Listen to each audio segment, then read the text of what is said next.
নমস্কার শ্রোতা বন্ধুরা, সন্ধ্যায় গল্পের আসর ইউটিউব চ্যানেলে তোমাদের সবাইকে স্বাগত। আজকের গল্প ছন্দ নীর কলমে ববিতা রায়। ঘরে চলো, তোমার ভাব অনেক সহ্য করেছি, আর করব না। তুমি বাবা মায়ের কাছে আমাকে খারাপ বানানোর জন্যই এই প্ল্যান করেছো, তাই না? শম্পা অধৈর্য হয়ে বলল, আপনি যা খুশি ভেবে খুশি থাকেন। এই তো এই তো মুখে গুলি ফুটেছে। আপনি জানতো। তুমিও চলো আমার সাথে। যাব না? তুমি যাবে। বললাম তো যাব না আমি। আমাকে খেপিও না শম্পা, পরিণাম কিন্তু খুব খারাপ হবে। শম্পা চট করে উঠে এসে রঞ্জিতের মুখোমুখি দাঁড়িয়ে বলল, কি পরিণাম খারাপ করবেন শুনি? রঞ্জিত জোরে জোরে নিঃশ্বাস নিয়ে বহু কষ্টে রাগ নিয়ন্ত্রণ করল। শম্পা তখনও ফোঁস করছে। চাপা কণ্ঠে বলল, কি ভাবেন কি আপনি নিজেকে? আমি নিজেকে কি ভাবি তা জেনে তোমার কি কাজ? শম্পা কণ্ঠে বিরক্তি ফুটিয়ে বলল, আপনি ঘরে যান তো, তোমাকে নিয়ে তবেই যাব। আমি আপনার ঘরে শোব না। কেন শোবেন না? এমনি। নাকি কাউকে ভালোবাসো? শম্পা চমকে উঠে রঞ্জিতের মুখের দিকে তাকালো। এই, তুমি আমার কথা শুনে চমকে উঠলে কেন? তার মানে সত্যি সত্যি কাউকে ভালোবাসো? কাকে ভালোবাসো বলো? রঞ্জিত একগুঁয়ের মতো বলল, কথা বলো শম্পা, কেউ আমার কথার উত্তর না দিলে আমার প্রচুর মেজাজ খারাপ হয়।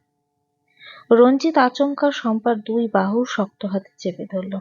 দাঁতে দাঁত চেপে বলল, এই, তুমি কথা বলছো না কেন? কাকে ভালোবাসো বলো? আমি কাউকে ভালোবাসলে আপনার কি?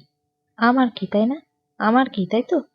তুমি একজনকে ভালোবেসে মন বিলিয়ে দেবে, শরীর দেবে, আর আমার সংসার করবে জড়বস্তুর মতো।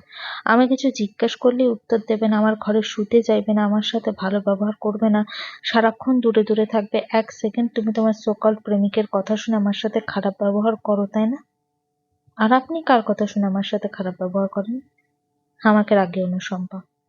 আমি কিছু বললেই তো রাগ হয়ে যায়। আমাকে এতই যখন অসহ্য লাগে, ডিভোর্স দিয়ে দিলেই তো পারেন। তোর খুব শখ ডিভোর্সের, তাই না? কেন? আমি তোকে ডিভোর্স দিলেই তো সোকল প্রেমিকের কাছে ফিরে যেতে পারবি, তাই তো?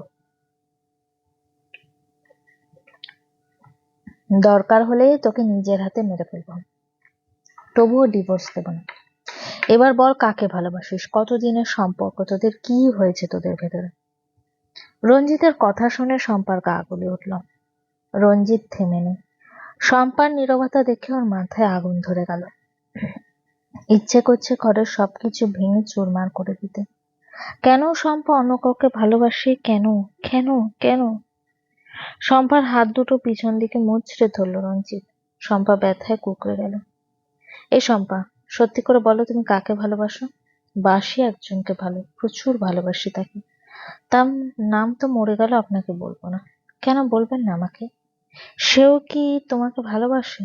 কতটা ভালোবাসে? আপনাকে কেন বলবো? কারণ আমি তোমার বর, তোমার জীবনের প্রতিটা কথা জানার অধিকার আমার আছে। কে দিয়েছে আপনাকে সে অধিকার? একদম ঘৃণাভরে আমার দিকে তাকাবে না তুমি। খবরদার শম্পা, খবরদার। রাত দুপুরে আপনার সাথে না ঝগড়া করতে আমার ভালো লাগছে না। দয়া করে ঘরে যান এখন। একটু একা থাকতে দিন আমাকে। একা থেকে কি করবে এটা শুনি? এতদিন তো একা থাকতে চাওনি, এখন একা থাকতে চাইছো কেন? নিশ্চয়ই তোমার প্রেমিকের সাথে সারা রাত ফোনে গুটুর গুটুর করে গল্প করবে। আপনি যা ভেবে খুশি থাকেন। আমি বেঁচে থাকতে তোমার স্বপ্ন জীবনেও পূরণ হবে না শম্পা। আর আমি যদি বেঁচেই না থাকি? রঞ্জিত আটকে উঠল। ভয়ের এক শীতল স্রোত ওর শীত দ্বারা বেয়ে নেমে গেল। শম্পা হঠাৎ এই কথা বলল কেন? কি হয়েছে ওর? ওকে মনে মনে ভয়ঙ্কর কোনো ফোন দিয়ে আসছে? মরে যাওয়া কি এতই সহজ? শম্পা চাইলেই রঞ্জিত শম্পাকে মরতেই বা দেবে কেন? এতদিনের চেনা জানা সঞ্জয়কে আলপনা এখন আর চিনতে পারে না। চোখের সামনে একটা মানুষ কিভাবে এতটা পরিবর্তন হয়ে যেতে পারে? আলপনার বুঝে আসে না, সবকিছু তো ঠিকভাবে চলছিল। সঞ্জয় হয়তো আলপনাকে মনে মনে মেনেও নিয়েছিল। ওর কথাবার্তায় তো তাই বোঝা যেত। অনিমেষের সাথে মাধবীলতার ছবিটা দেখার পর সব কেমন যেন এলোমেলো হয়ে গেল। চেনা সঞ্জয় চোখের সামনে অচেনা হয়ে গেল। সঞ্জয়ের অহেতুক পাগলামি আলপনার কেন জানি না এখন আর ভালো লাগে না। সঞ্জয় বাড়ির কাউকে সহ্য করতে পারে না। সারাক্ষণ মায়ের সাথে ঝগড়া করে। ঝগড়ার এক পর্যায়ে বিষ খেয়ে মরার হুমকি দেয়। আলপনার বাচ্চা দুটোকে দেখতে পারে না। বাচ্চাগুলোকে সঞ্জয়কে বাবা বলে ডাকলেই তেড়ে মারতে আসে। আর আলপনা তো সহ্যই করতে পারে না। মায়ের সাথে যখন তুমুল ঝগড়া করে সঞ্জয়, তখন আলপনার এত খারাপ লাগে বলার মতো না। ভয়ঙ্কর সব ইচ্ছে মাথায় ঝেঁকে বসে। শুধু মনে হয় আলপনা এখন মরে গেলে সব সমস্যার সমাধান হয়ে যাবে। বাচ্চা দুটোর মুখের দিকে তাকালে মরতে আর ইচ্ছে করে না। শুধু মনে হয় আলপনা মরে গেলে কারোর কিছু আসবে যাবে, পৃথিবী আগের নিয়মেই চলবে।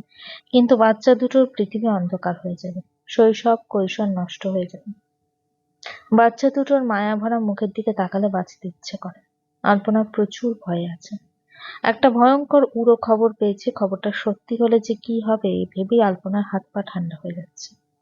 অনিমেষ কি মাধবীলতাকে সত্যি সত্যি বিয়ে করেছে?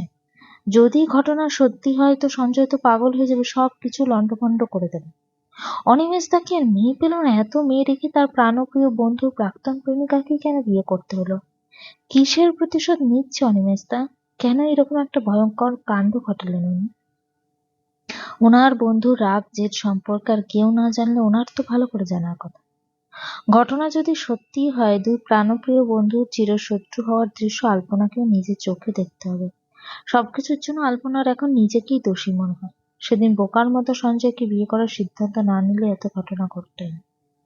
পৃথিবী উলট পালট হয়ে গেলেও সঞ্জয় এতটা চমকাতো না যতটা চমকালো রাত দুপুরে মাধবীলতাকে অনিমেষের ঘরে ব্যালকনিতে দাঁড়িয়ে থাকতে দেয়। তার চেয়েও বেশি চমকালো অনিমেষ পিছন থেকে মাধবীলতাকে জড়িয়ে ধরে রেখেছে। সঞ্জয়ের মাথায় যেন আকাশ ভেঙে পড়ল। রাগে দুঃখে ক্ষোভে হাত পা থরথর করে কাঁপছে, মাথা ঝিমঝিম করছে। মনের ভেতর যে কেমন লাগছে তা সঞ্জয় ছাড়া কেউই বুঝবে না। অনুভূতি শূন্য হয়ে ঝাপসা দৃষ্টিতে অপলকহীন নিজের ভালোবাসার মানুষটাকে প্রাণপ্রিয় বন্ধুর বাহু ধরে দেখে বুকের রক্ত ছলকে উঠল। দিন শেষে আপন মানুষই বুঝি বিশ্বাসঘাতক হয়, মনের ভেতরে মিশে গিয়ে এভাবেই বুঝি এত কাছে এসে পেটে ছুরি মারে। আহারে আহারে, মানুষ চিনতে কি ভুলটাই না করে ফেলল সঞ্জয়। কেন অনিমেষ সঞ্জয়ের সাথে এত বড় প্রতারণা করলো? কেন সঞ্জয়ের ভালোবাসার মানুষটাকে অনিমেষ বিয়ে করে নিল? এর উত্তর অনিমেষকে দিতেই হবে। মা, ও মা, দেখে যাও মা। সঞ্জয়ের আর্তচিৎকারে সুনিতার কাঁচা ঘুম ভেঙে গেল। ধরপড়িয়ে উঠে বসলো, বুকের ভেতর কাঁপছে, মুখটা ভয়ে চুপসে আছে। রাত দুপুরে কি এমন হলো? সঞ্জয় এমন করছে কেন? সুনিতা ঘরের লাইট জ্বালিয়ে হন্তদন্ত পায়ে সঞ্জয়ের ঘরে ছুটে এলো। ছেলেটা ঘরের মেঝেতে হাঁটু মুড়ে বসে দুই হাত দিয়ে মুখ ঢেকে হাউমাউ করে কাঁদছে। সুনিতার বুকের ধরপড়ানি বেড়ে গেল। দৌড়ে গিয়ে সেই ছোটবেলার মতো সঞ্জয়কে দু হাতে জাপটে ধরল। ছেলের মাথায় স্নেহের হাত বুলিয়ে দিয়ে ভেজা কণ্ঠে বলল, কি হয়েছে বাবা? কষ্ট হচ্ছে না? বুকের ভেতর জ্বলে পুড়ে ছারখার হয়ে যাচ্ছে। আমি তো সহ্য করতে পারছি না গো মা। সঞ্জয় দুই হাত দিয়ে নিজের বুকে জোরে জোরে থাপ্পড় মেরে কথাগুলো কান্না ভেজা করুণ কণ্ঠে বলল। সুনিতা কেঁদে ফেলো, বলো কি হয়েছে বাবা? মাকে বল। আমার সব শেষ হয়ে গেছে না। আমার ভালোবাসার মানুষটা আমার সাথে জেদ করে আমার প্রাণপ্রিয় বন্ধুকে বিয়ে করে নিয়েছে। দুজনের জুটি বেঁধে কিসের শাস্তি দিচ্ছে আমাকে বলো তোমার? শুনি তো বাকরুদ্ধ হয়ে গেল, চট করে কোনো কথা বলতে পারল না। সঞ্জয় বলল, নিজের বিয়ের সময় তো এত কষ্ট লাগেনি না, তাহলে মাধবীলতাকে অন্য কারোর হতে দেখে এত কষ্ট লাগছে কেন আমার? আমি তো সহ্যই করতে পারতেছি না। বুকের ভেতর জ্বলে পড়ে যাচ্ছে। এই সমাজ ভেসে যাক, দুনিয়া উলট পালট হয়ে যাক, সব সম্পর্ক চুকে বুকে যাক, তুমি শুধু মাধবীলতাকে আমার কাছে এনে দাও মা, আমি ওকে ছাড়া বাঁচবো না। আমার সবটা জুড়ে ছিল, আমি এতদিন বুঝেও বুঝিনি। ওকে তুমি আমার কাছে এনে দাও মা। মা গো, আমি তোমার পায়ে পড়ি, ওকে না পেলে আমি সত্যি সত্যি একটা অঘটন ঘটিয়ে ফেলবো।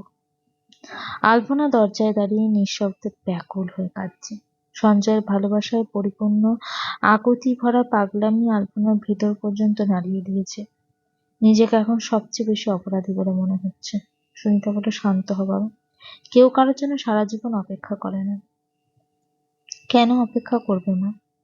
আমি তো ওকে বিয়ে করতে চেয়েছিলাম, ও কেন রাজি হলো না? কেন আমার বিয়ে করলো না? আমি তো ওদের কোনো ক্ষতি করিনি, তাহলে ওরা আমার এত বড় ক্ষতি কেন করে দিল? আমি যাব, অনিমেষের কাছে এক্ষুনি যাব, জিজ্ঞেস করবো কেন এমন করলো ওরা। সঞ্জয় চোখ মুছে উদ্ভ্রান্তের মতো ছুটে যেতে নিল। সুনিতা ইশারায় আলপনাকে সঞ্জয়কে আটকাতে বলে। সঞ্জয় ঘরের বাইরে এক পা দিতে আলপনা পেছন থেকে দুই হাত দিয়ে সঞ্জয়কে জাপটে ধরল। সঞ্জয় রাগে কাঁপতে কাঁপতে চিৎকার করে বলল, ছাড়ো আমাকে, ছাড়ো বলছি। সবকিছুর জন্য শুধুমাত্র তুমি দায়ী। তোমার জন্য আমার জীবনে এত অশান্তি। আমার ভালোবাসার মানুষটা আমাকে ছেড়ে চলে গেছে। আর মা, তোমাকে বলছি, মাধবীলতা যদি আমার না হয় আমি যে কি করবো তুমি ভাবতে পারছো না। এই আলপনা, এই ছাড়তে বলছি না আমাকে, ছেড়ে দাও, নিজের বিপদ কিন্তু ডেকে এনো। সুনিতা ঘর থেকে দ্রুত পায়ে বের হয়ে এলো। যাওয়ার আগে বাইরে থেকে ঘরের দরজার তালা মেরে দিল। সঞ্জয় জোরে জোরে দরজা থাপড়ে চিৎকার করে মাকে ডাকছে। আলপনা তখনও সঞ্জয়কে জাপটে ধরে রেখেছে। সঞ্জয়ের পায়ের রক্ত মাথায় উঠে গেল। সামনে ঘুরে শক্ত হাতে আলপনার গলা চেপে ধরল। আলপনা ব্যথায় কুঁকড়ে উঠল। নিঃশ্বাস নিতে খুব কষ্ট হচ্ছে, দম বন্ধ হয়ে আসছে, তবুও টু শব্দটি করল না। সঞ্জয় আলপনার গলা ছেড়ে দিল। আলপনা বুক ভরে জোরে জোরে নিঃশ্বাস নিল। সঞ্জয় রক্তলাল চোখে আলপনার দিকে তাকালো, চাপা কণ্ঠে বলল, এখন শান্তি হয়েছে তোমার? তুমি তো এটাই চেয়েছিলে, তাই না? কি লাভ হলো বলো তো? আমি তো তোমাকে ভালোবাসি না, করুণা করে বিয়ে করেছি তোমাকে। ভগবানের কাছে আশীর্বাদ করো আমার দাদার মতো আমিও যেন মরে যাই আর তোমরা সবাই শান্তিতে থাকো। অশান্তি নিয়ে বেঁচে থাকার আমার তো কোনো দরকার নেই। আলপনা ভীতু কণ্ঠে বলল, তুমি এভাবে কথা বলছো কেন? আগে তো এমন ছিল না। সঞ্জয় শক্ত হাতে আলপনার দুই বাহু চেপে ধরলো, বলল, আমার ভালোবাসার মানুষটা অন্য কাউকে বিয়ে করে নিয়েছে। তুমি ভাবতে পারছো আমার বুকের ভিতর কি চলছে? তুমি তো বুঝবে না, আমার কষ্ট বুঝবে না তুমি। সবাই স্বার্থপর, এই পৃথিবীর সবাই স্বার্থপর, সবাই শুধু নিজের ভালো থাকার কথা বলে। মা দরজা খোলো, আমাকে রাখবে না, আমি কিন্তু দরজা ভেঙে ফেলবো। রাত দুপুরে কি শুরু করলে তুমি? একটু স্থির হয়ে বসো। এই মেয়ে, এই তুমি এখন আমার কষ্ট অনুভব করতে পারছো না, তাই না?